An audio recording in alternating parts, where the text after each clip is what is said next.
Ladies and gentlemen, your hosts, Michael Wilkes,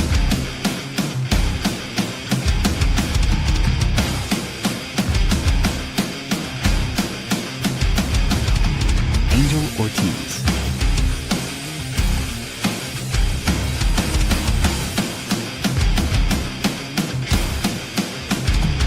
Dr. Chad,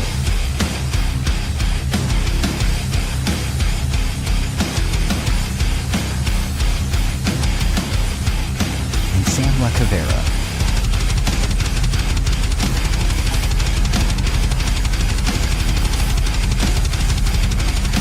Go check out beardedbrowns.com and be sure to like, follow, and subscribe. Enjoy the show. Oh my gosh, what is up? It has been a crazy whirlwind of a week if you're a Browns fan.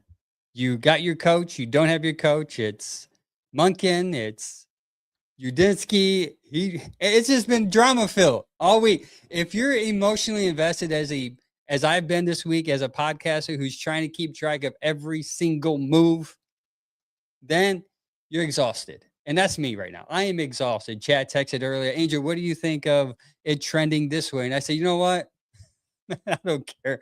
Just give me the name of the coach already so we can focus on what his team's going to look like in the draft. That's what we're going to talk about today. We're going to talk about where we're at right now. It's the coaching stall show. It is stalled. It is at a pause. They did all the interviews they needed to do. Now we're just waiting on which one they're going to pick. So thank you for tuning in. Like, subscribe, and follow. Share the feed. Let people know that we are on talking about this coaching chaos in which is happening in Berea.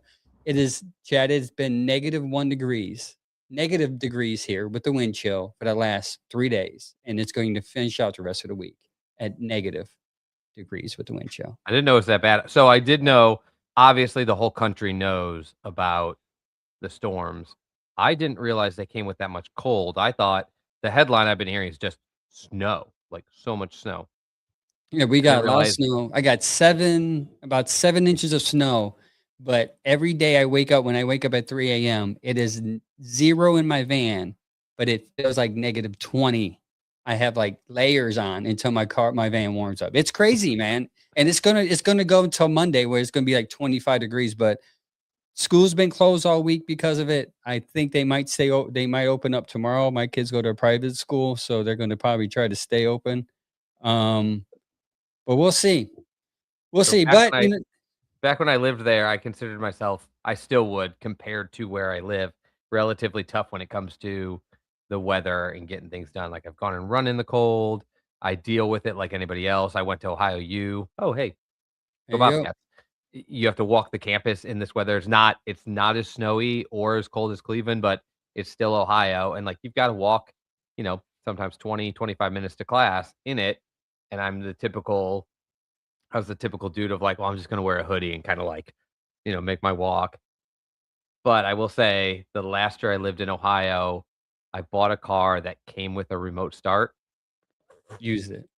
If I still lived there, there was no chance I would not have it. Like going to my window and starting the car 10 minutes before I left was like a friggin' dream in the winter. Yeah, I had the advantage. My work van, they put a starter in, so I'm able to start it from my living room and then wait about 10 minutes to get in. I definitely forgot a few times. There's definitely times where I'm like, oh, I wish I'd remote started my car. Or you don't know. You know those days you wake up, you go take a shower, it's cold in the house a little, whatever, but you got the heat going.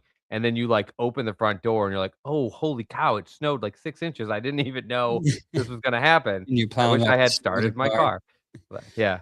All right. Let us know where you're tuning in from. If you got hit with the cold, with the snow, let us know. I know Texas got some ice. I know Tennessee got some ice. They have some power outage going on down there. Let us know where you're listening from in the comments below. Also, let us know, who do you think is going to come out on top?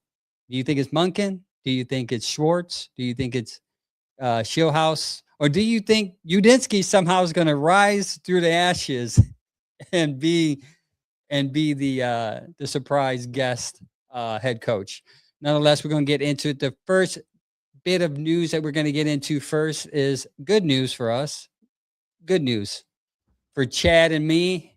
Actually, you're a Browns fan, you should be excited about this news. That means the future of the quarterback position is bright for your Cleveland Browns. Since the first time since I can remember Derek Anderson as a quarterback as a Brown, your quarterback, Shador Sanders, has made the Pro Bowl.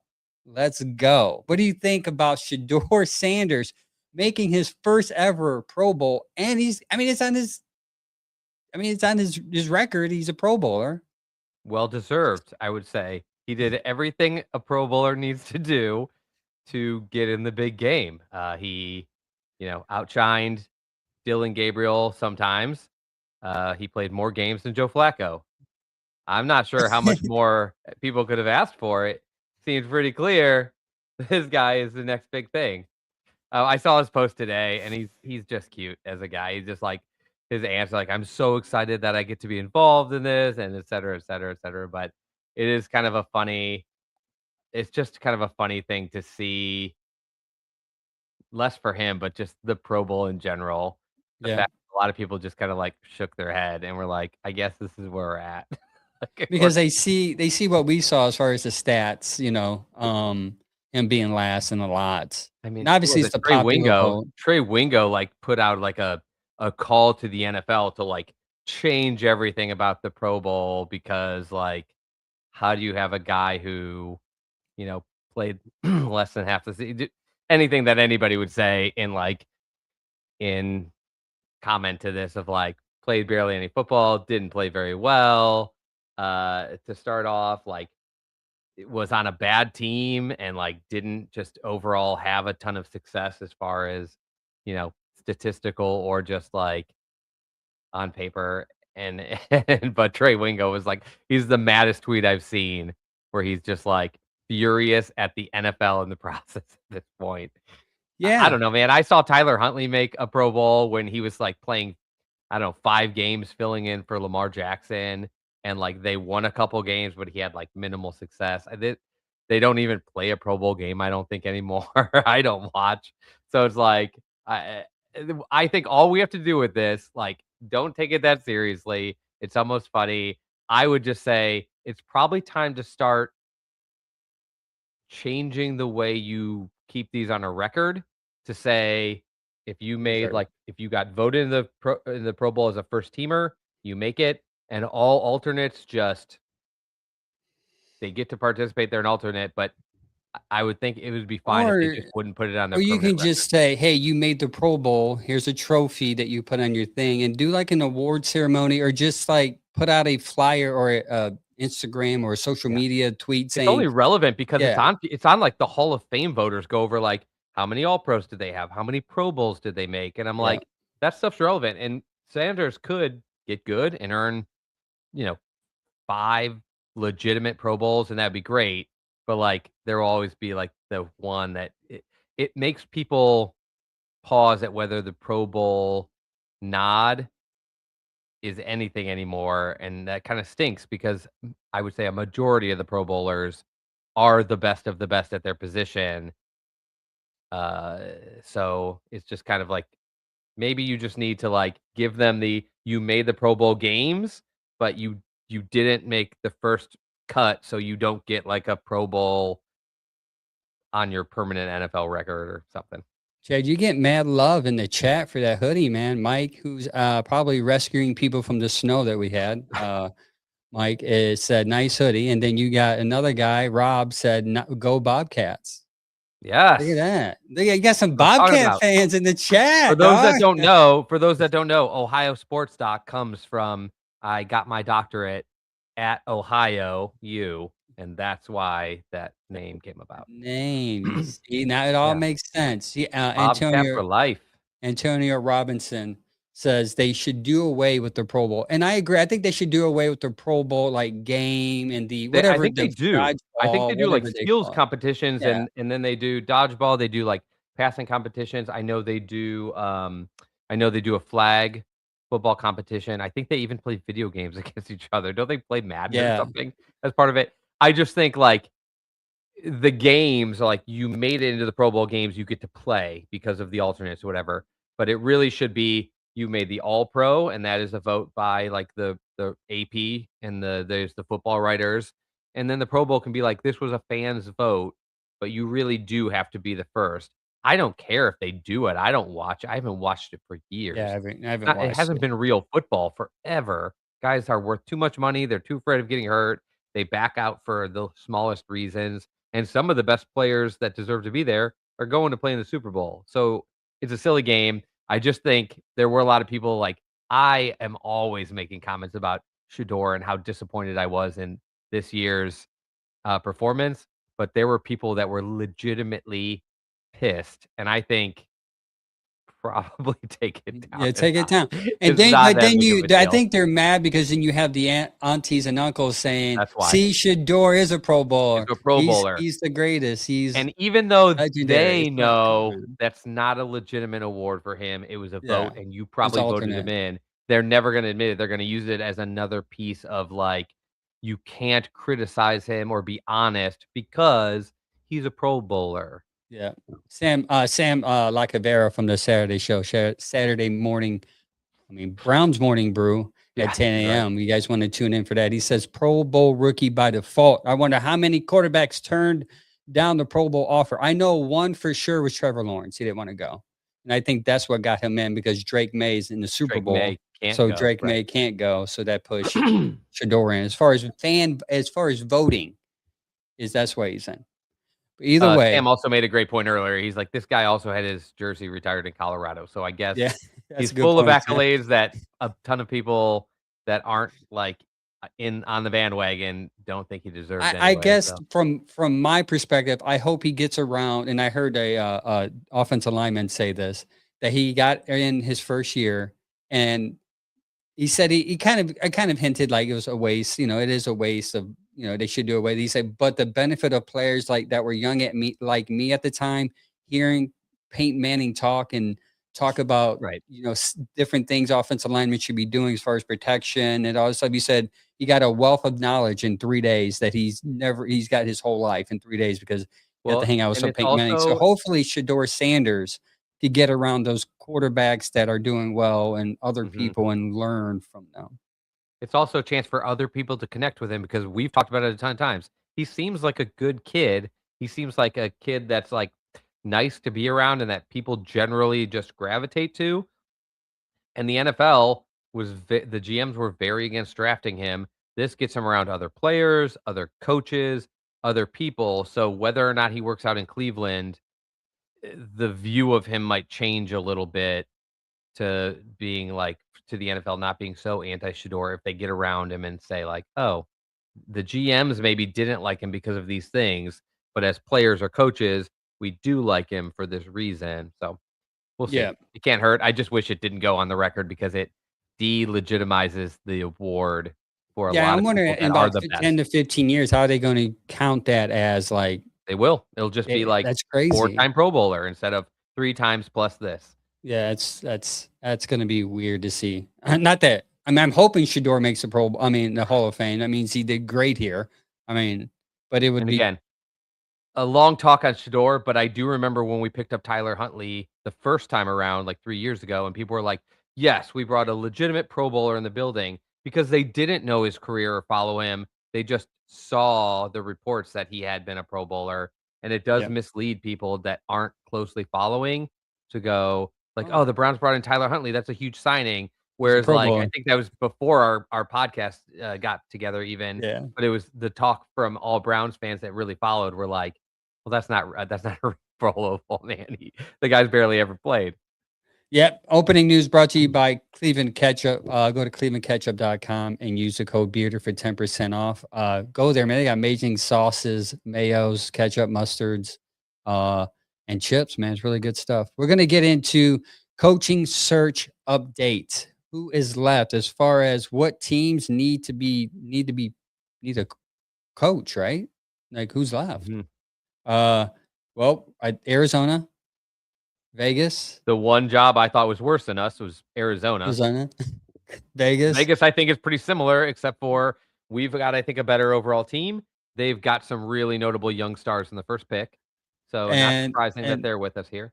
and us. So the top 3 teams that were worse this year still need coaches. The worst teams in the league this year are still looking for coaches. Cameron Thomas says, "Give me Shieldhouse head coach Dave Ragon, OC, current Rams quarterback coach. Schwartz is defense assistant defense coach, assistant coach. Don't know why they're taking forever. Jim is not going to leave. I'm 95% positive he loves coaching the Browns defense."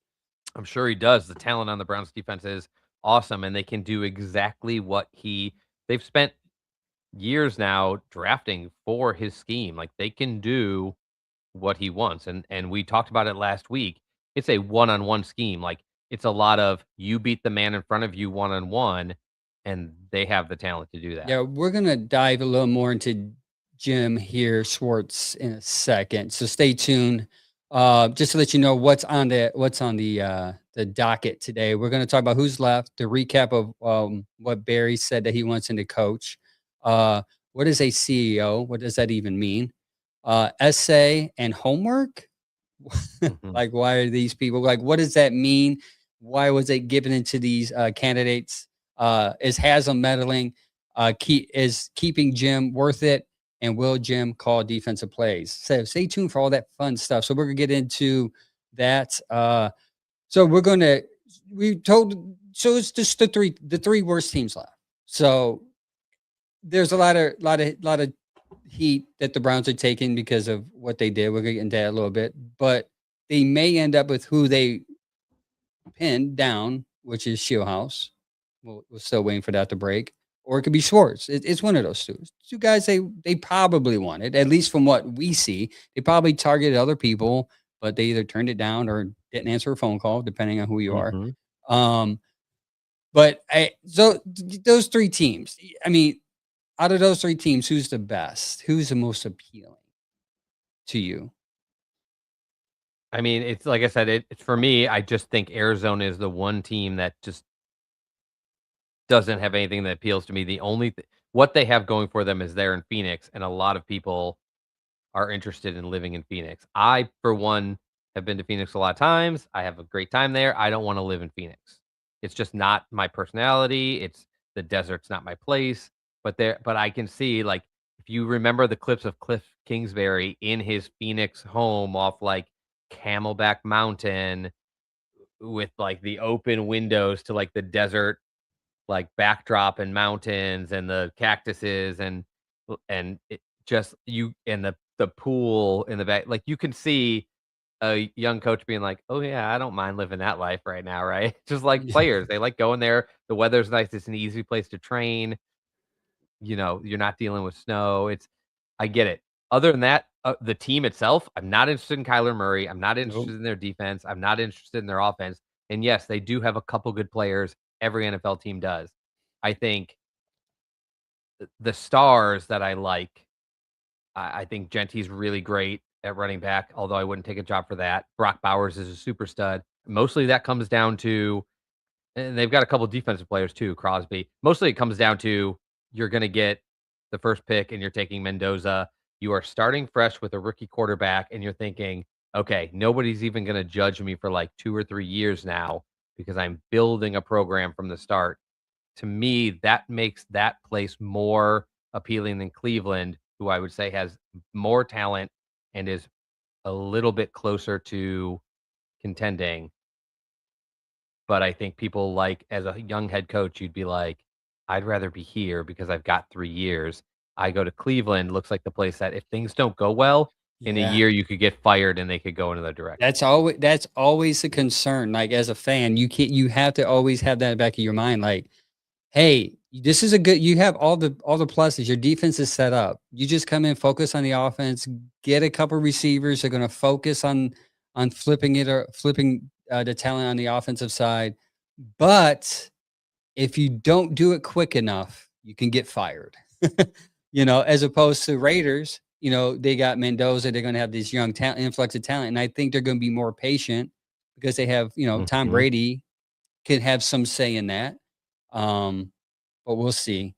We'll see how that plays out. I agree with you. I think I would like the Raiders, us, and obviously the Cardinals who Yeah. wants to go there. I And think They're It going to be the really comes last down to people. Mendoza. If you happen to be a Clint Kubiak, just an example, a guy you were really high on, a guy the NFL was really high on as a prospect, a guy who hasn't really been in the mix because he's still working, and you look at that, if by chance you've seen some Mendoza film and you're like, "I don't really like him," then the Raiders have the job stinks. Yep. If Mendoza's not your guy, that job stinks. If he is your guy, though, You're much like good. back when it's not the same prospect, but like if you were looking at the Jaguars job and Trevor Lawrence was coming out, you'd be like, "Well, I can start fresh with that guy. That's a great job." So Yeah. Yeah. KP. Yeah. Mike must have answered you.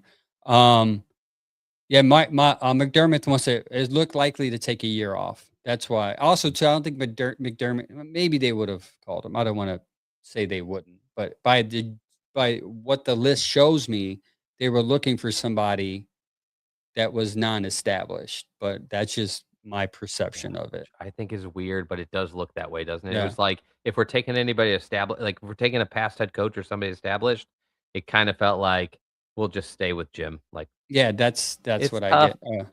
It did look like they wanted to re-interview McDaniel before he backed out, so maybe, like, if he's really young, then they would have said, like, "Okay, we'll take a retread," if he's, like, still 30 something, Yeah. 40, but Um, Ricardo asks about Brian Flores. The reason why Brian Flores doesn't have a job yet in general is look up what Ryan Fitzpatrick said about him, and then look up what Mike Pettit said about him, and then you understand why teams put in personality tests. mhm. We're gonna get into And that a to little add bit to later. that, remember, he just finished an active lawsuit against the NFL, which That too. stemmed from suing the team that fired him. And I don't know if you know this.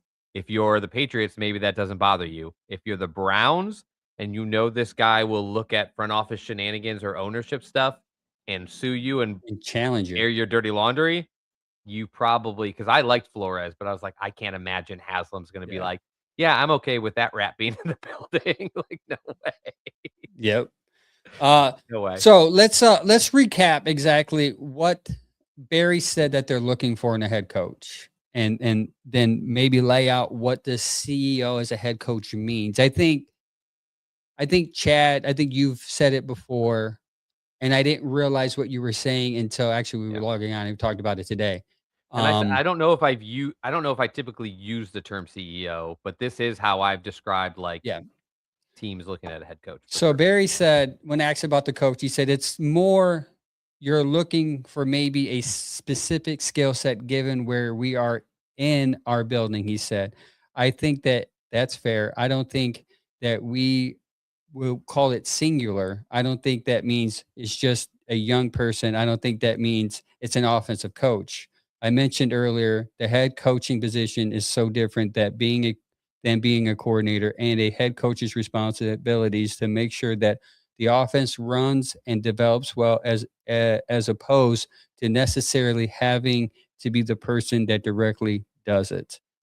Um, so and I indirectly, Barry, to me, when I'm reading, is Barry's describing a CEO, coach, someone who can oversee the entire operation, manage people, build systems, and keep all three phases aligned rather than someone who's glued to a play sheet, is what I wrote down. Yeah, and it made me wonder if like, and we've talked about this before. A lot of times when the when a team has one thing and they let him go, they kind of look towards another direction. And whether it's like, oh, we had like a really older veteran coach, so we're gonna look at this really young up and coming guy, like similar to Harbaugh. They let Harbaugh go. They went and grabbed a first time head coach because they just had an 18-year head coach. Or when they say like, oh, we fired a defensive coach, so now they're really interested in going towards an offensive coach. This one feels a lot like they had a coach that was very hands-on. For several years, he called plays. He was very involved in the Mhm. game planning. This last year, we highlighted over and over that Mary Kay and several others specifically talked about how much he was having private sessions working with Shador. He was just involved a lot with like more than typical, I would say, with the play calling, the design, and the players, and young players and development, and that's not the most common way that the NFL does it. And I'm not surprised they looked at that and said, maybe we should have somebody who's and we all questioned one of the biggest questions we had, even me, who was a pretty big Stefanski fan. One of my biggest questions was he hires and he keeps guys around that I don't think are doing a great job. I didn't think Chad O'Shea did a great job with the receivers. Yeah, he I did not, didn't and think that's not talked about enough. By the way, the veterans came in and did fine. Our rookies were not developed, and that's our something special that's teams coach not talked about stunk. enough. That Chad O'Shea stayed through different regimes. Yep.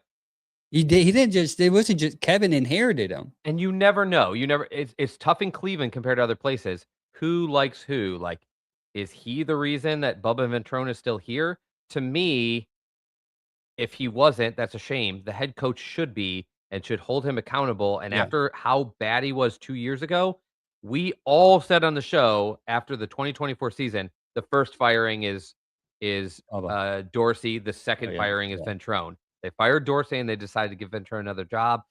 But I don't want to go off on a huge tangent. But the point is, it didn't seem to me like the one thing I wished he did more was like this line coach isn't working. This running backs coach isn't working.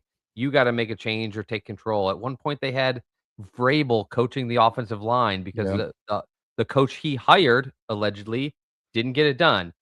So if it's to me looking at that, I go, I need a coach who can hire better coaches. So he doesn't have to be in there designing the play or calling the plays. You know who he should have hired after they let I think we all underappreciated the first OC he had in. What was his name? Van Pelt. Yeah. Yeah. I always want to say Scott Van Pelt. Yeah. Alex Van Pelt. Alex Van Pelt, when they let him go, Yeah. he should have never brought in a OC or agreed to one that he didn't trust and who couldn't call plays right off the bat. And he did. Then the next year, he brought in Tommy Reese, who was a really good young offensive mind. If you didn't trust him to call plays, you shouldn't have hired him. You should hire a guy who can get the job done you need done. And that is a third of the OC job, maybe is calling the plays. So it's like now I think they're making this point. We need to bring in a coach who can hire and manage his coaches better. He said, and the key thing here, and I also would say, a lot of people say, well, can this guy call plays?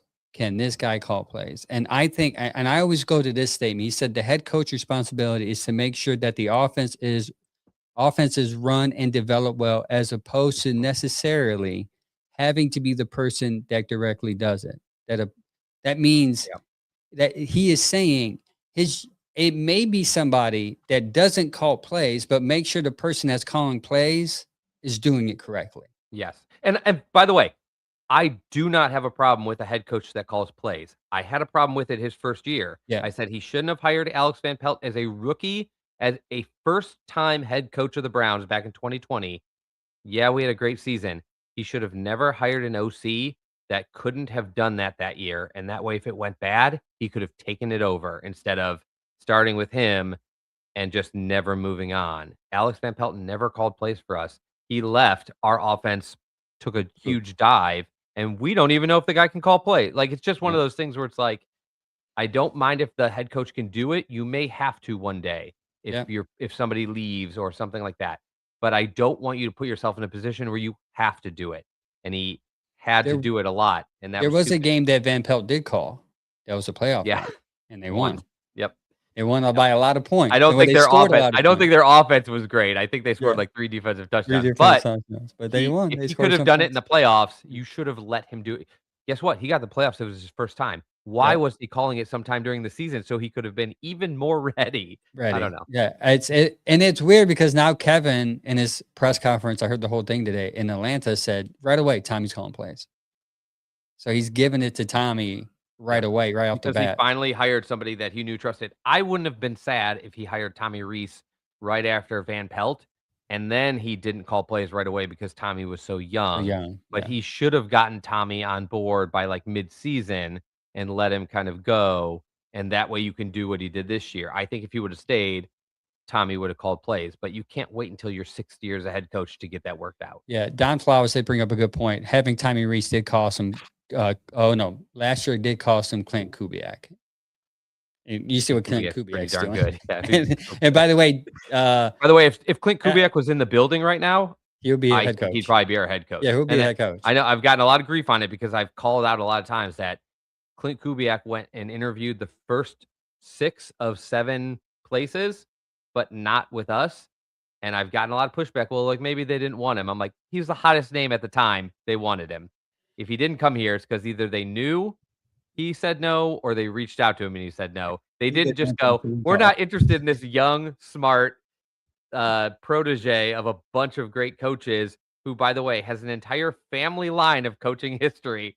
If they weren't interested, then they're idiots. Do you think it's because they on. feel like he's too similar to Kevin? And I actually think they want to open up the offense. I don't think they just want 2 tight ends. I think they want to be able to Maybe, be but versatile. like you said, they want this guy to be like a CEO, and I think Clint could hire a young guy that could come in and do unique stuff. Yeah.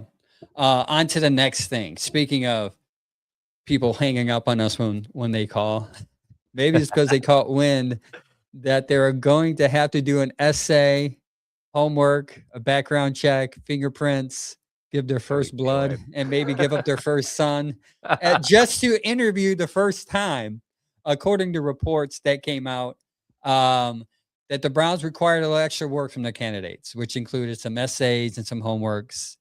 And a lot of people, I don't know what your stance is now here in a second. A lot of people blew this up.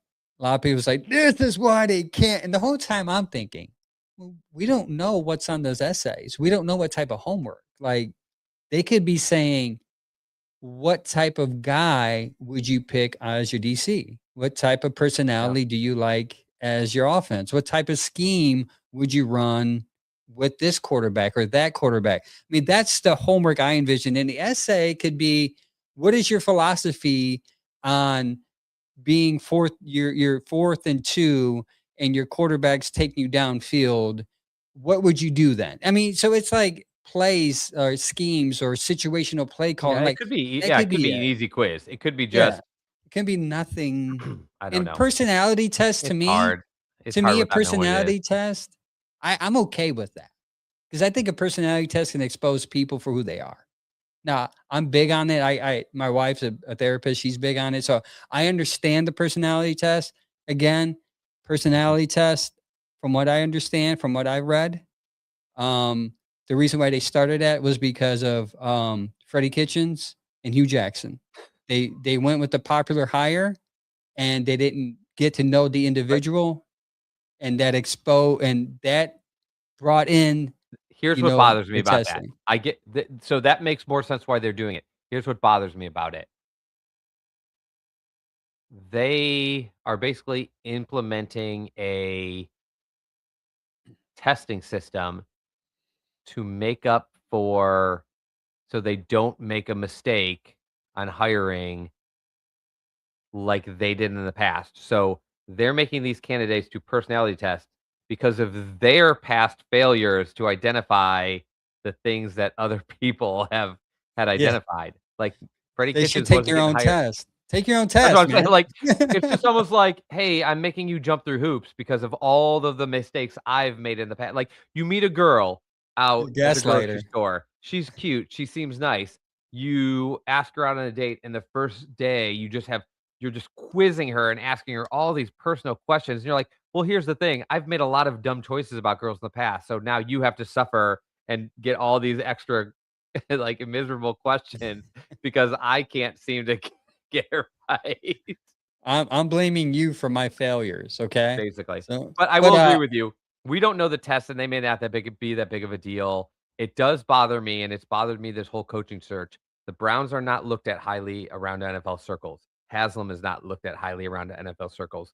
Barry probably has some mixed responses. People are very excited about his draft. And I would say players in their representation love how much he gets them paid, and he'll deal them if they need to move on. He'll move them to other situations. So he's probably mixed, but Haslam, bad rep. The Browns organization in general, bad rep. They've given the world in this coaching search so many more reasons to criticize and make fun of them. And I think their reputation is already hurting this search. And then the search is making their reputation worse. Yeah. So you like Breer. You trust Breer, right? Albert Breer. Usually. Yeah, he's pretty what he had he's to not say always about, right, but he's pretty plugged in. So what he said is there's 3 phases to this he kind of downplayed it. And if you would watch the video of the guy that originally said it to Rich Eisen, you can tell when he was talking that Rich Eisen was making it bigger than what it is. And the only reason why he said, and a lot of people blew up, is because the guy said, well, you can see why they're having a problem getting candidates. And all of a sudden people blew it up because he said that. Right. But Right. Breer And said, honestly, though, I do agree to an extent. Like, there are probably people that are turned off by that. If they are interviewing for 4 jobs and the only one that's doing that's the Browns, they might be like, "What is all this shenanigans?" And maybe it's not a big deal. What bothers me most about it is that it got out, and like it's just another reason for the Browns' Browns reputation to to look get to bad. be crapped on. Yeah, Breer said that it's a conjugative test, a personality test. Then this part of the year, that's the personality test is what they just added. Then this part, they added this part next year. There's a half a dozen. This is what they added this year. A half dozen questions relating to the role of a head coach. Some general ones about the candidate himself, and some specific ones to the Browns. The questions require Okay. more than just off the cut thought, and so the foundation of it's all within the foundation of the first interview. So they give them questions in the first interview, and if they're interested, they tell them come back with the answers. Okay. So If they're we're gonna interview a saying, second they're time, asking, you yeah, better they're have asking, this completed. yeah, basically, if they're interested in you, they say, well, here's a list of questions. We want you to come back with the answers for their second interview. Yeah. So to me, that makes sense because you want to know more about the person. It's specifically about you, that person. Okay. The Because only person I would think that this would be a turnoff for, there's only really one Mike candidate I think McDaniels. Mike McDaniel's the only person Which I is would say probably be how like, they got the report because Mike McDaniel said, yeah, the reason why I didn't go it's there is like, because "Yeah, I'm they not had me going do there. They're some making stupid you do weird testing." stuff." Yeah, because remember, he was here the first time when the Browns were doing weird stuff, and he was part of him and Shanahan were the ones that called them out, quit, and gave that huge presentation on, like, "Here's all the weird stuff you guys do that you shouldn't be doing." And then I could see him being the one guy who was Yeah. definitely gonna come back here for a second interview, but was like, Same. "You know what? Yeah, I'm I'm a not doing Yale. this I'm stuff." from Yale, dog. Why you quizzing me? I'm a Yes, Yale like, grad. I'm not applying to grad school here, dude, like, Yeah. I'm fine, and also, I already worked in this building and you're giving me personality tests, you already know me. I've already Yeah. worked for you, like, I'm not doing Yeah. this. Don Flowers agrees with me.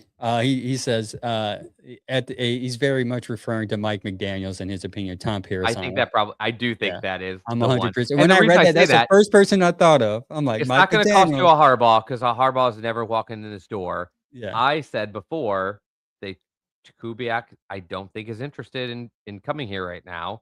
Some people don't believe me. I just don't believe that they're not interested at all. I think that there were certain coaches that were never gonna come here, and they don't care about this that much because they're more worried about the owner or the quarterback or whatever. They're not worried about this quiz. Yeah. I think the young candidates are probably like, "I don't know, I've never been through this process, and I guess if it's normal. this is what you do. Yeah, whatever." I want And to then expose this one. Thorell from My Dog's podcast. He said everyone doesn't do well on tests. R. Kelly would fail the test, but still could put out hits. Now, I think when people hear tests, they think of like 36 divided by 3. Like this is not that type of test where you're going to fail or pass. This is a test about, hey, we want to know your personality. Like yeah. Have green you ever and taken a blue. personality test? I've taken many of them. That's why I'm confused why people are thrown off by personality because I don't feel I've had to you take can them before. I don't feel like you can fail a personality test. Now, if it's required for a job, you can fail it because they Yeah, and probably what it looking for a specific person. yeah, they're looking for red flags, or they might be looking for, like, you don't fit the type of person we're trying to get in this mix, but Yeah. yeah, okay, That's my take. I think it was overblown. I think probably. people and understandably so because of who you're dealing with, like you Right. said. If Like you this was said. a personality test and it was administered by the Denver Broncos, no one would've even if it got reported, no one would've Oh, they're questioned it. so innovative Yes, over there in but Denver. because it's the Browns, it's a problem because the Browns already have this reputation of they're overanalyzing everything, they need to be smarter than everybody, so it bothers me that they're doing it only to the degree of it's just one more thing to rag on the Yeah. Browns for Yeah. and hurt the Which leads reputation. us to our next topic. Speaking of essays and homework, meddling.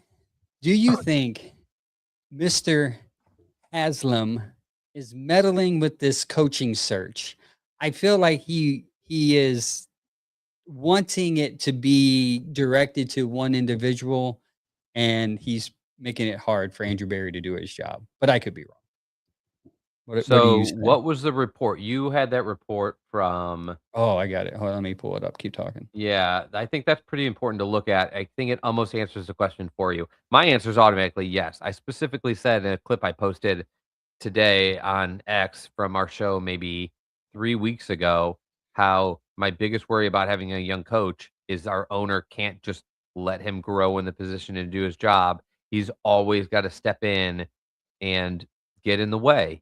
And that bothers me when it Yeah. comes to like a coach without any clout to say, I've done this before. I know how this is done. You're overstepping whatever. But this report, I Yeah. think, So the is telling. report from Jared Mueller, he said, from what I'm hearing, Jimmy Haslam is pretty hell bent on keeping Jim Schwartz as DC. While that keeping that keeping Schwartz may not be an overall issue, that's forcing nature of is a concern for many other candidates. Grant Udisky, for example, had a different defensive coordinator in mind. Showhouse has another option, maybe not as strong as Udinski on the matter. It also it's also possible, but less likely, that Jimmy would keep Bubba Bidtrone. And this what blew people up. Bubba, you can't get like nothing else. But as soon as they said keep That's what Bubba, gave me pause. This is yeah, the report where I was like, when I was saying like Stefanski needs to hire and fire the right coaches. My question all along is like, well, you want a coach to do that, but also is the owner? None of us think he wanted to hire Dorsey or fire Alex Van Pelt. So we're like, yeah, you're saying you want your coach to be a CEO and hire and fire the right people and manage them, but also you can't force him to do that. do Then that. Yeah. you have to let him pick his guys Uh, and work with them. keep Bubba Bidtrone as coach that he pushed to Baffling. join the team a few years ago. Haslam tipped his hand. He did. He tipped Mhm. his hand in his press conference after firing Stefanski when he asked, "Do you want Jim Schwartz to remain with the organization?" The owner stated, "Absolutely. He is a great coach." And I want to pause you here because to back that up, one of the biggest names in all Cleveland sports media, Angel Ortiz, has a very famous clip with our own Sam Lacavera saying when Sam said, I don't care they hire as a head coach, something like, I really just want to make sure they keep Jim Schwartz.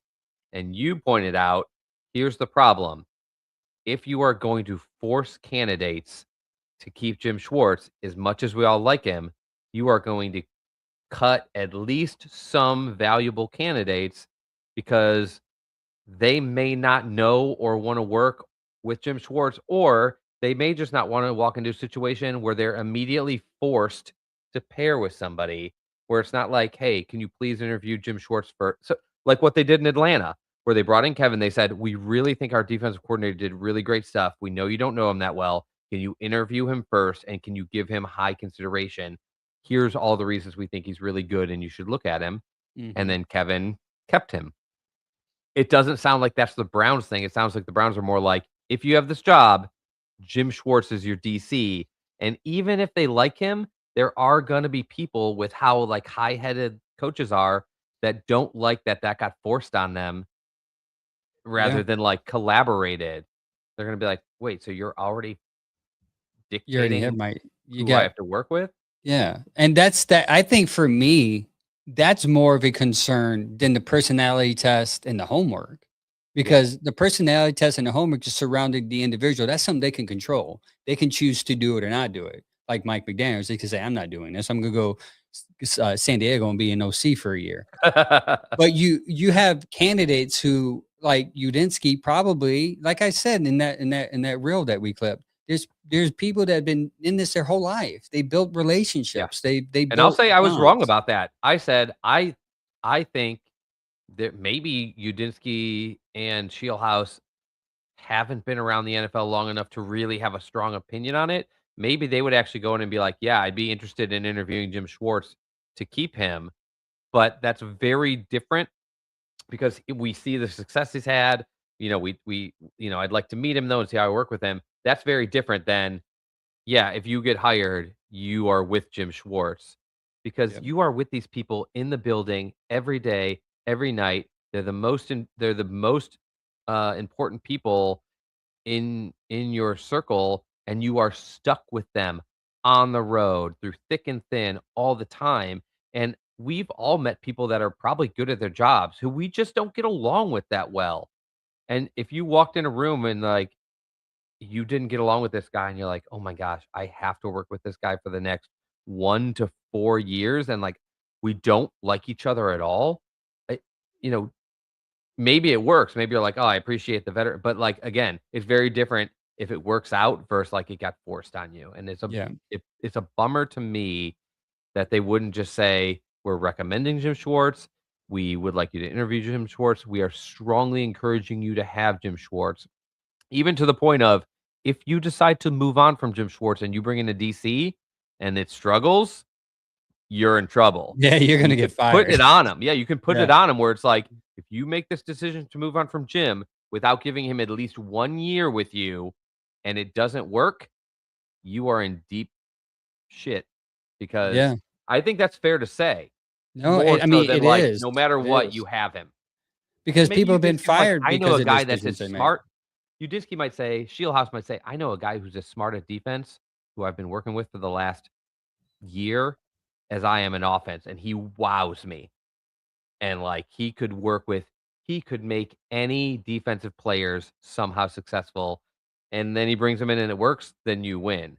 But it's like, y I was surprised that both those guys would have a very strong candidate because 'cause they've been around so little, especially, Shieldhouse, but if they do, it's a bummer that if they end up not being in the job and the report comes out that that was the reason, that's just such a bummer because Jim Schwartz is great. We all think he's a good DC. You've had more questions on him than anybody, and I agree with you. He's not perfect as a DC. There are road issues and there are some failures for teams that have a Yeah. really good quarterback, a really smart quarterback that make it so I would not build a team around him, which is sort of what they're doing. Yeah, Cameron Thomas asks, when do you think they're gonna announce the head coach tomorrow? Mary Kay just posted the Browns did more work on their 3 candidates because you need to continue to do more work on the 3 candidates you've been interviewing for 2 weeks. Um, they're still going through some things. The 3 are Jim Schwartz, obviously, Todd Monken, and Nate Shieldhouse. We Okay. could possibly still hear something tonight. So that's your update. Brought to you by Bearded Bastards Barbecue Sauce. Go to Bearded Bastard Barbecue Sauce right now. Save 15% on your barbecue sauce or your coffee, and let them know that we sent you by using our code. It's a win-win. Either way, it's a win-win. And I also saw something in the feed because we're about to jump into the Jim Schwartz topic here. Mhm. The idea, KP Young, great guy. He follows me on Facebook. The idea of keeping Schwartz, not just because he follows me on Facebook, but he's just a good guy. He interacts a lot. The idea of keeping Schwartz is not a bad thing for the defense. The defense has a top 10 since he's taken over every year. Why ruin something that is positive for a questionable replacement? And I think I'm going to piggyback off that. I think that is a fear of Jimmy, like you It's a stated. fear of a lot of A lot of Browns people, fans yeah, too. yeah. Also, I would He's not say alone. Jim Schwartz has the defensive locker room. You had Ward that came out was outspoken, and Miles was outspoken about him, saying how great he was for their game. So that can also be why. Like I'm not saying Jimmy is wrong for wanting to hold on to Jim Schwartz. I'm not saying he's wrong because I'm a very reasonable guy. So when someone comes and when I have an idea and I think they should get rid of Schwartz, but someone comes with me and say, "Well, Miles and Ward are really advocating for him," I can reason with that and say, "Well, I can see why." Because they had career years He's their underneath Jim guy. Yeah, Schwartz. he's Yeah. their guy. The Yeah. problem is Denzel Ward could be off this team in 2 years, and your head coach shouldn't be. Myles Garrett's got a couple years left, and the chance of him signing another Okay. contract here feels slim. I just think also, like, somebody, posted earlier today, and I wish I could give him credit and remember who it was, said, "You do not make a decision on the primary position in your coaching staff based on secondary positions, and that's where I agree. Jim Schwartz is a defensive coordinator who's 60 years old. You are trying to pick your next head coach for the next 15 years if you're lucky. You're looking for a Harbaugh. You're looking for a McVay. You're looking for a Tomlin. You're looking for like the guy who will grow in this position for so long. I think the reason so many Browns fans are okay with Jim Schwartz is because they don't see longevity in whatever coach we hire anyway. It's got to Yeah. be because if you think you're hiring Udinsky or Shielhaus and they're as smart as everybody says and they're 35, by the time they're 50, Jim Schwartz is 75 and not a part of football. And so you're thinking like, if you're thinking you have to hire this guy based on Jim Schwartz, then you're not seeing the 10, 15-year plan in hiring a coach Yep. if you get it right. That's It's like also my saying you idea. have to draft a quarterback that gets along with your 30-year-old receiver. You don't. No. You never should do It's that. at 30 years, it's going to be out in 2 years. Because the quarterback's more important and he's going to be here longer and the other guy's at the end of his career. Yeah. So if you think about it that way, guys, like, yes, I understand how important Schwartz is, but if he's that good, maybe the guy you hire keeps him anyway, and that's just different than forcing him Yeah. on him. Ricardo, a good pastor friend of mine, said Stefanski kept the defensive coordinator in Atlanta. What's wrong with these young coaches wanting their own defensive guy? Exactly. There's nothing wrong with that. And also, Kevin was asked, do you want to keep, forgot the guy's name, and he said, sure. So for those that really rain down on Kevin, Kevin's an easy guy. He's reasonable. He's He easy to work says, yeah, he's easy to work with. So that was a perk and why he got ran over a lot and got blamed on for a lot here when the organization made a decision. He just said, sure, sure. So he's an easy get along with guy. But we're Yeah, going to get that's into the a different thing. question. Do you think Jim Schwartz is worth keeping?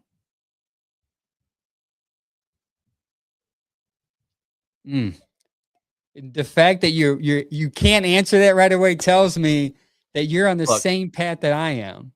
Go Look, ahead. I do think, well, it is, the answer is yes. I do think he's worth keeping. Here's my issue.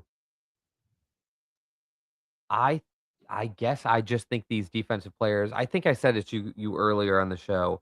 I had somebody message me today and or this week, and their comment was, how do you get rid of Jim Schwartz when you turn Miles into what he is? Miles was the first pick in the draft, guys. Miles was who he is the day he came to Cleveland. He was the first pick in the draft. He has been a stud since the second he stepped on the field. Yes, he had his best year this year. He's also in his prime. Right. Having a late prime, but he's also in his prime. And I guess Denzel Ward was incredible. He's actually was better before Jim Schwartz was here. This is not his best years. I think he used to be better. Jeremiah Owusu-Koramoah was an amazing player. We all think Schlesinger was a great player. These guys, Jim Schwartz and his coaches, got them in position to have their best success. But this team has so much talent. The fact that Browns fans are scared that if Jim Schwartz walks out the door, all of a sudden Miles can't rush the passer anymore, or Denzel one-on-one can't cover anymore, or Carson all of a sudden gets bad. The kid was incredible out of the gate, guys. Like, there is so much talent on this defense, and I do think Schwartz maximizes him, and a lot of guys were picked to fit his system. If you hire another good DC, they will continue to be good. Every DC is not going to get out of them what Schwartz got out of them, but we have to stop thinking that if it's not Schwartz, then they're going to be terrible. There are a ton of good DCs that can do that. You think Minter can't walk into this room? The people are like, Minter's a 3-4 guy.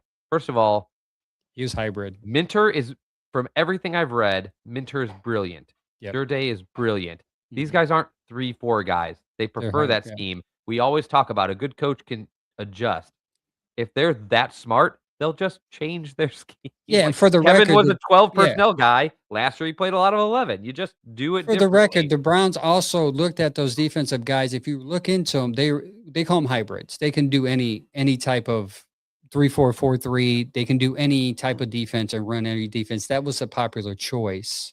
Yeah. That's the popular thing going on. That's why when we said 2 weeks ago, when I said the new thing in the NFL is guys that not calling plays, obviously, and the new thing is a CEO implementing one thing that's good about Shieldhouse is the fact that he's versatile to where he adjusts to the people that the team he's playing. Like Kevin, one thing about Kevin is he needed 2 tight ends and he needed a good running back and a good offensive line. Yeah, we struggled when we went out of what he was most Yeah, comfortable when with. we out. So But when he did go with what he was most comfortable with, he was he was good, his best. which is Yeah. why Atlanta is very dangerous because they have a good offensive line. I would DJ actually Robinson. I would and they actually have Kyle argue Pitts.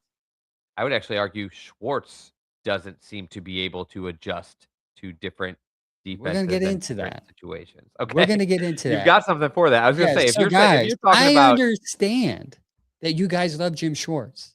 I understand why you want to keep him. Matter of fact, I would love to keep him as a defensive coordinator because I just love to keep the consistency on that field. But the also, reason if why, we pick somebody young, or even I know Munkin is really connected, he knows a lot of people, they probably get along. They're like they have a Yeah. lot of similarities to me, and they have worked together before, I think.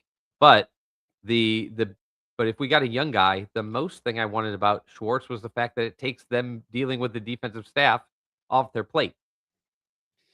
so there's always a bad thing about it's called wide 9. That's the defense he runs. The wide 9 is vulnerable to the run because you have gaps. And the reason why he was so good this year is not because of his coaching, it's because the ability of Andrew Berry to find great players to put in holes in which they were weak with last year. Collins, Mason Graham, that helped the run. You notice when Collins went off, they're up the gap, up the middle runs were a lot more. Okay. Bush So and Schlesinger too, though, are great Schlesinger too. run Yeah. defending 100%. linebackers. Yep. So it's JOK not maybe just Schwartz. not I'm the just same. saying it's not just Schwartz that should get credit. Is Andrew Berry drafting talent and them getting the linebacker guy, coach Jacquees, and then Tarver getting the best out of that talent. Okay. So the defense is a wide 9. They're vulnerable to the run. And the reason why I'm saying this is I'm going to bring up some stats. A lot of people forgot 2023. 2023 is 3 years ago.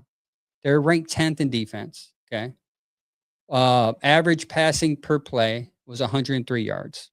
At home was 89. 89 yards passing per play at home. That's pretty good, right? But on the road, 118. It's a problem. That's a 30-yard difference there. Okay. Not much, but you would say 30 yards could be a touchdown. Is that the 30 worst yards. of it, Angel? No. Teams, you would say, wow, 103 yards. They were ranked 10 with 100, ranked 10th in passing. The reason why they had so many less yards throwing is because teams were running on them. Because they were susceptible to the run. They were second in yards allowed with 171 yards rushing per game, 126 at home and 176 on the road. So 126 at home and you're worst on the road. There's going to be a pattern here, guys, and I want you to listen to this pattern. Let's go back to 2024 last year. They were ranked 21st in the passing game, 102 at home passing, 102 yards passing a lot at home, 154 yards on the road. So again, more yards allowed on the road. Passing ranked 14th. Okay. On the road, sorry, that was a run game. Sorry. Run game was 129 per yard, and they allowed 100 yards. They allowed 100 yards per game at home rushing.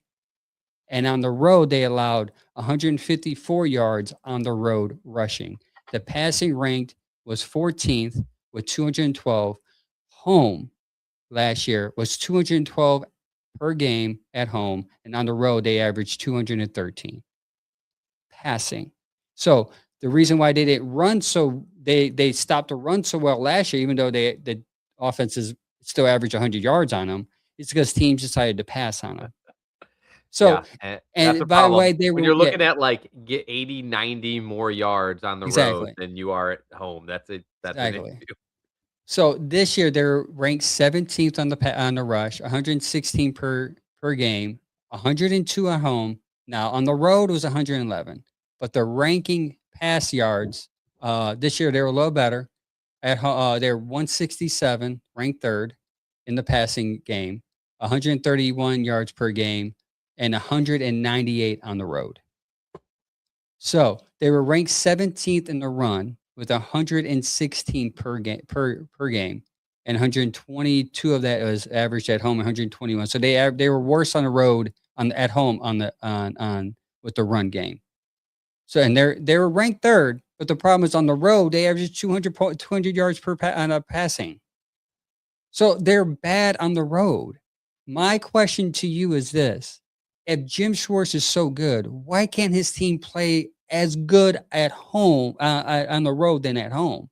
What is the disconnect? And by the way, the Houston game, where they were good in 2023, they blew an egg when they went to Houston, and the offense just racked up points in Houston. Guys were left open deep. Tank Dell was open like 50 times Big on this problem. defense. Yeah.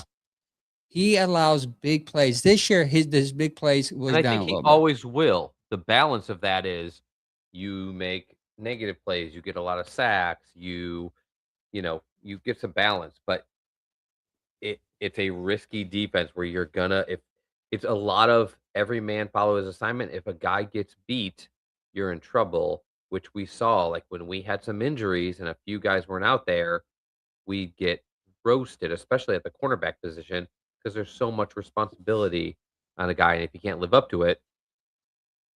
So I feel like the way he runs a defense, you need to constantly be stocking high level defensive players to keep up with it. Yeah. And that's a tough world to live in when it's not like, well, we got a couple backups in, but we'll throw in some like really tricky formations and a few blitz packages to keep them on their toes. We don't do that. We don't do a lot of that. It's just here's your front four. You beat the front five one-on-one. Linebackers line up. Corners have a lot of one-on-one man time. Yep. Don't lose your guy. Like, don't be outmatched.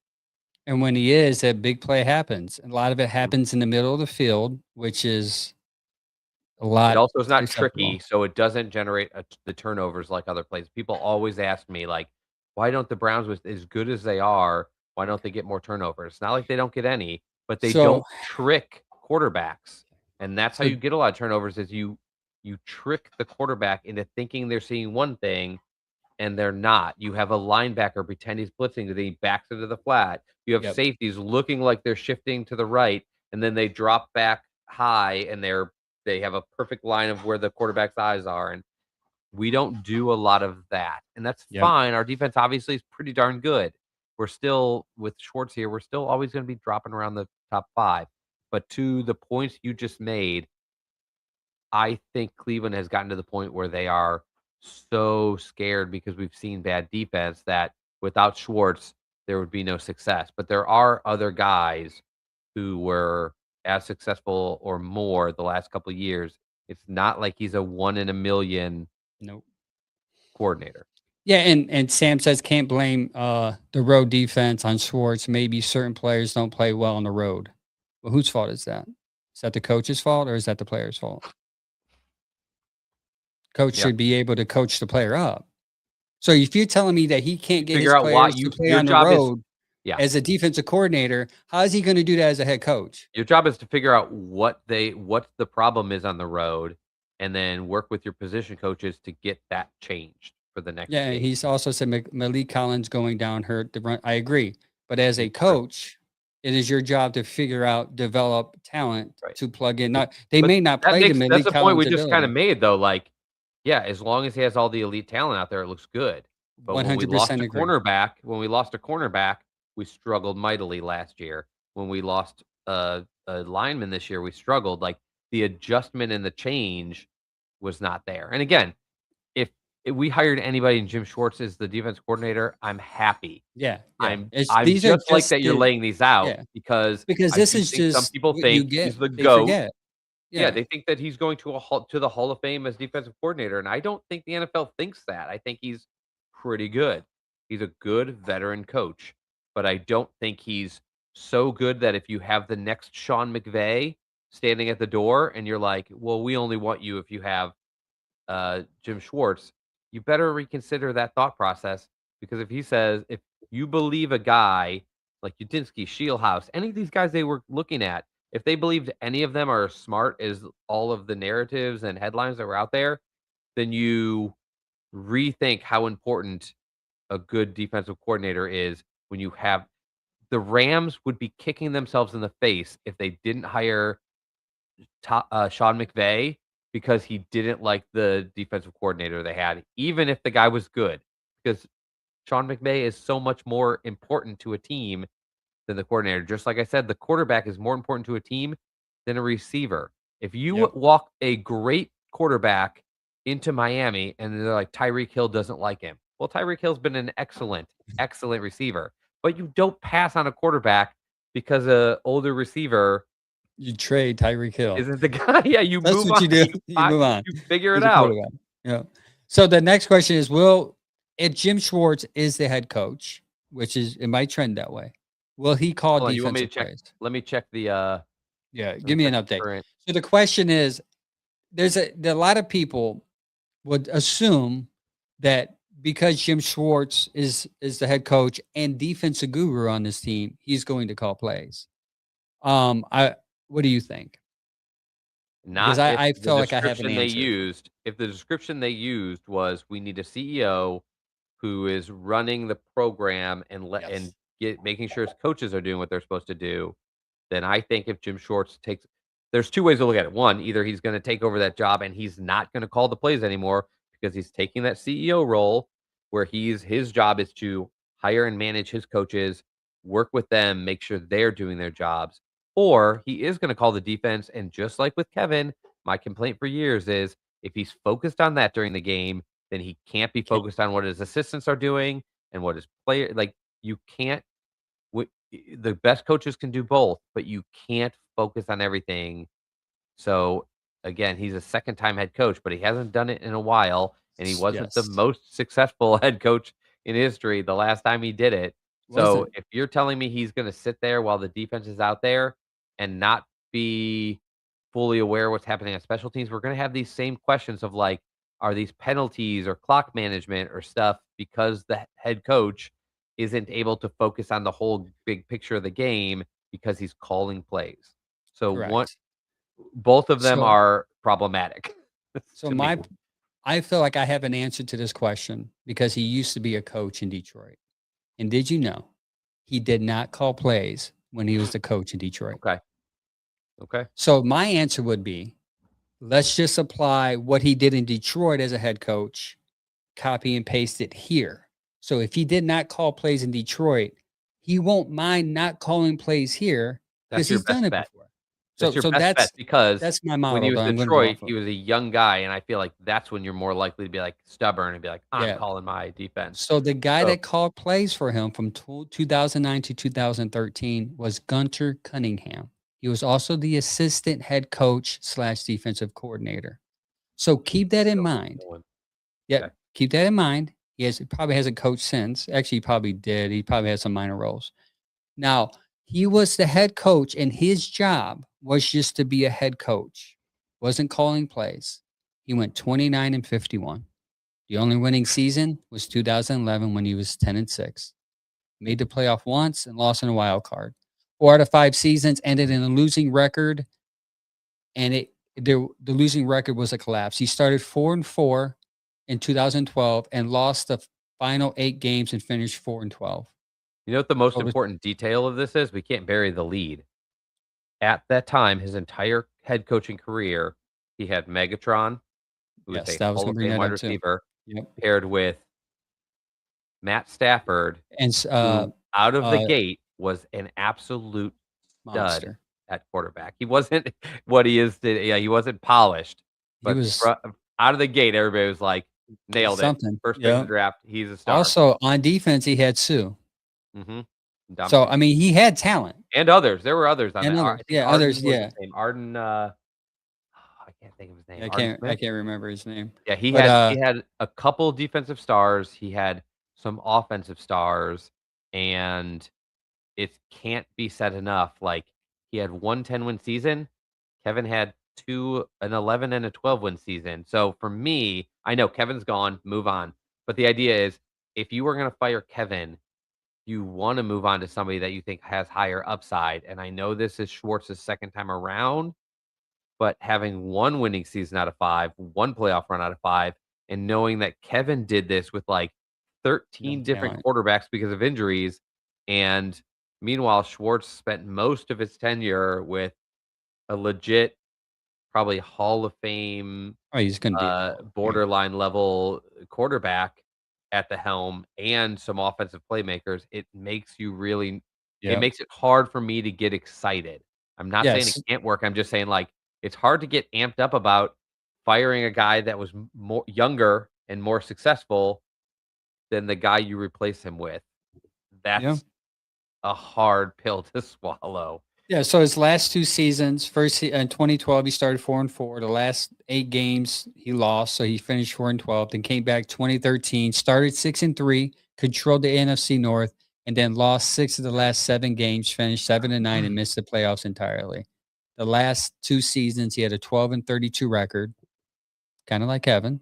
But those 2 seasons together, Kevin 8 wins. He's a +4 wins on that. November or later, he was 12-32 as a whole in his career in Detroit. He was 12-32 in games in November or later, worse than any coach in the 5+ straight seasons with a team since Denver's Lou Saban. Anyway, it's old, 1967, so we weren't born. Oh, I was gonna say. Yeah, it was 1967. That's how long how long that record held until he took it over. So those are. I'm not saying that he can't come back, learn from it, and be better. But the history has shown that retread coaches that get promoted don't work out. Freddie The Kitchens. difference is he's not a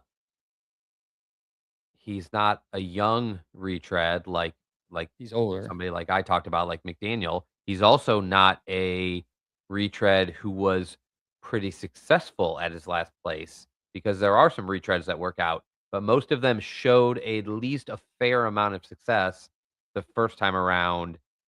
They don't have a 35% win percentage. They have like a 45 to 55%, and that's Yeah. not him. Yeah, so I mean, and the history's shown that when you promote a guy within, it doesn't work out well. Just doesn't. Freddie Kitchens here, 1 year, 6-10. Gerard Mayo at the Patriots last year, 4-13. Antonio Pierce, a couple years ago at the Raiders, 4-13. Brian Schottenheimer last year with the Dallas Cowboys, he went 7-9-1 his first year. Brand McAdoo with the Giants lasted a year and a half, went 13-15. Mike Merlarkey, sorry, Tennessee Titans, 2 years, he went 18-14, the best record. And for some reason, they let him go for Vrabel. So that was an upgrade. Dennis Allen with the Saints, 2.5 years, 18-25. And Doug Marrone, Jacksonville Jaguars, 4 years, 22-42. Can So, I I just mean, pile on with another negative? Because I feel like we're being so negative about him, and that's sad because he may be announced as our head coach soon. But just another negative is if he gets hired, he immediately, I think, is he the like the 5th oldest head coach in the league? yeah. He'll be the 5th. He'll be maybe the 6th oldest head coach. Let me double check.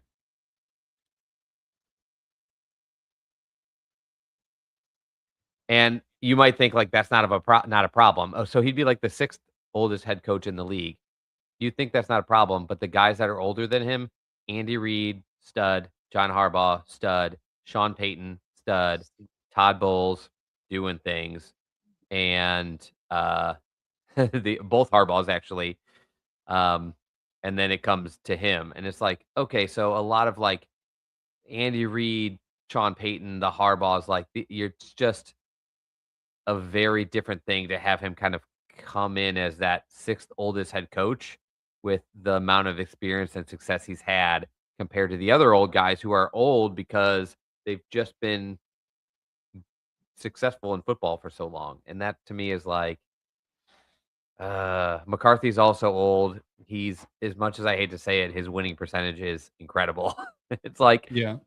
so Yeah, so I You're mean, just I'm talking not about trying to be. Yeah, you say we're not trying to be negative. We're just trying to be. I'm just trying to be honest. The reason why I like a young guy is because I feel there's a higher upside. It's kind of like a Shador thing. There's some upside with Shador. I think there might be some upside, and the new shiny thing is more appealing.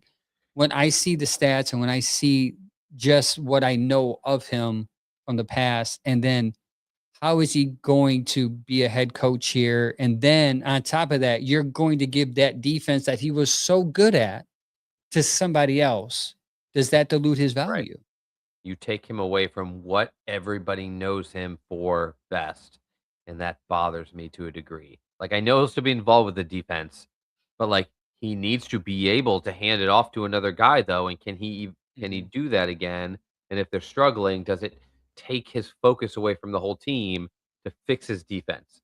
We're not doing what we did last year, now I gotta step in, and then, s you know, the team's culture suffers because he's not able to do the real job he's supposed to be doing. And another thing Same is thing if I he said about brings the offensive guys. The yeah, best offensive guy that can come in here, he needs to hire really good offensive guys because if he has to sit there and try to help Shador with his footwork, then it's taking him away from what he needs to do. yeah, that's what you need, like a Udinski where Cohen has him helping develop quarterbacks while he's doing other things as a head Yeah. coach. Also, Cohen, I'm too, sure, is not sitting if there with you Trevor Lawrence. yeah, if you are a head coach that's defensive minded and you get an offensive young mind who does well, what is the trend? That young offensive mind that does well gets poached and becomes a head coach. Then now you're going to have to find another offensive guy. That's what the Bucks are going through. Tampa Bay Buccaneers. Baker's going through his third, fourth Well, the Lions freaking kinda going through that OC. too a little Yeah, bit, right? They struggled yeah. on offense this year because they lost That's Ben their play Johnson. call. That's why I think maybe that's why I think it's great to have a good offensive mind, but he should be teaching, Yep. developing, bringing up guys in the system who can so when the OC moves on, you can promote your quarterbacks coach Coach. Yeah. and you always are the mind that stays in the building, and I do think that's super valuable as long as they don't overextend themselves and be like, "I'm gonna create the scheme, I'm gonna call the plays, I'm gonna do everything," as long as they're okay with being Yeah, like, that's why a I'm lot the of people offensive mind that will yeah. train these other guys to do what I need done. That's why a lot of people like Sean McVay's tree because he does that very thing. Right. He just coaches, and all these other people are like, "You're the run pass coordinator. You do this," and he's learning through McVay and that stuff. So that's why Mm. people pick from trees. Even Kyle Shanahan, people pick from his tree because he develops young coaches And well. that's one of the reasons that he was such a valuable head coach because you're like, "Okay, this will make hiring easier because we can hire somebody without a lot of experience. He'll make sure they get up to speed, or we can hire his own guys internally," and that is so helpful to be able to do. James So, Frank brought up a bad memory for me. He says, "Remember the game we played them, Detroit Lions, and Stafford was hurt, and he still played the game and still killed won the us." game. He was playing with like a He threw like bad a Hail shoulder. Mary on the last play of the game, and he, like, separated his shoulder, and because there was a pass interference penalty in the end zone, they got to move all the way to, like, the 1-yard line, and with no time left, they got to run one more play, even Yep. though the time was over, and with one arm, he was able to get the ball in the end zone for a touchdown. It was like, "Oh my god." Yeah, That was so that's a bad memory. devastating. And we're So still tough. reliving those moments today. It's not like, "Oh, those are the good old days," you Because laugh it off, Browns like, are it still tortured. Browns happens. fans are tortured. What did we do to deserve this many bad memories and, like, bad scenarios? It's so rough. Sam said he'd rather have Mike McCarthy. I'll tell you that half of Pittsburgh doesn't like the fact that Mike McCarthy's there. Most of the fans that I have as Pittsburgh fans are like, "What the heck are we doing here?" Because it's everything opposite what Rooney usually does. Somebody within, defensive mind, young. He went with the older offensive coach. Can't hear you. It's somebody younger who's been there, who they expect to be there for the next 10 years or more. This one, though, feels a little different, though, because it almost feels it's very hard to replace Tomlin. Yeah.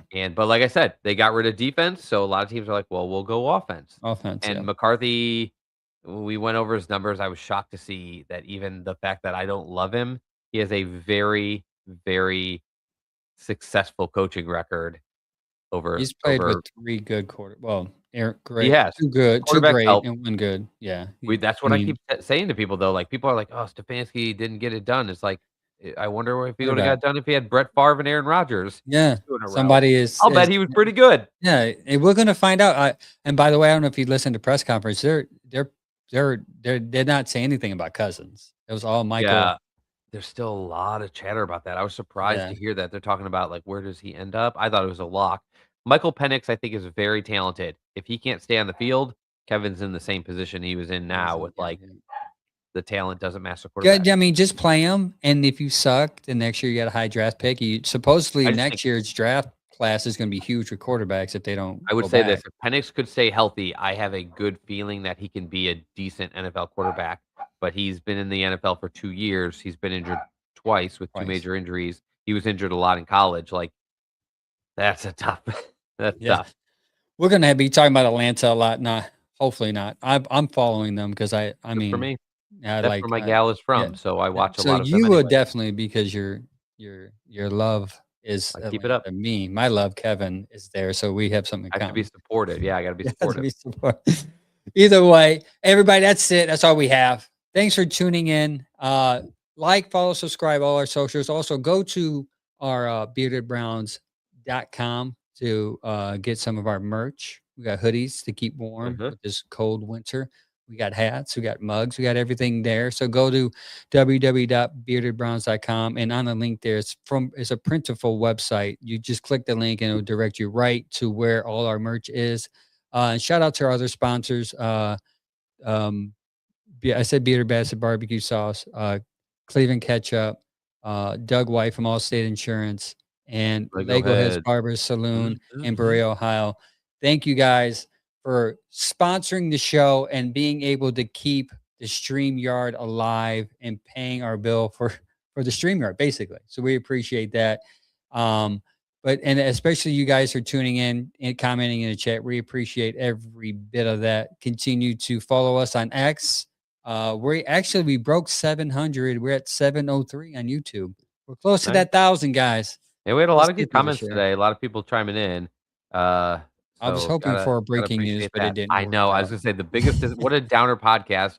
I didn't get too up because I was waiting to like boom, here it comes. So I I mean, guess I'm we getting a will lot of like, it's almost talk about there, it but next not week. there yet. So I By think the it might way, be one last check-in for Kalshi. Currently, Shield House is number 1 at 45%. Let's Number go. 2, currently, Todd Monken with 43%. Jim Schwartz has dropped down to 24% of the bids. And again, this is just the Kalshi online gambling talking about site. that So It's good to follow stuff like that because it messes with your emotion. Like, oh no, the Yeah. guy wants It re 3 now. So it's over. He's never going to come. And 5 minutes later, you Yeah. check and he's number 1 again. So it messes with your emotions. So tune in live. We'll be live Saturday, 10 a.m. Sam, Logan, Gary Lee, and Mike will be talking, hopefully, the new coach. They'll be talking about the new head coach that we hire, whoever it is. I think it's going to be Shield House. I just have a feeling. I'm hoping they trend that way. You know what But they why did? should They be wore you Monken? down. So I was very nervous about Shield House because he's only had like 2 years of NFL experience. At this point, I'm so worn down. I'm so tired. I'm so bored of people either not coming here to interview or canceling interviews. I'm like so mixed in my own emotions about Schwartz that at this point, if they have Shield House, I will have probably a pretty positive reaction because they've worn me down into being like, get your hopes up on all these guys. No. And so now where it's looking like it will be nobody, anybody with some kind of upside or excitement will probably have me all fired up because they wore me down to bring me back up probably. Yeah, there was a I saw something on X too that Shield House wants to bring in his own OC. He's the quarterback coach from the Rams, which Do I it. would be okay with. Do it. Do it. Bring the culture here, dog. Bring whatever scheme that you just throw. I know we don't have Stafford. I get that. We're going to need to get a guy that throws like that, but bring that culture development here, and I'll be all for it. I appreciate you guys. Again, Saturday, 10 a.m. Browns Morning Brew. Tune in. they would talk about whoever the Browns head coach is. Until next And I time. won't be around for it. Until next time, like always, go Browns. Go Browns.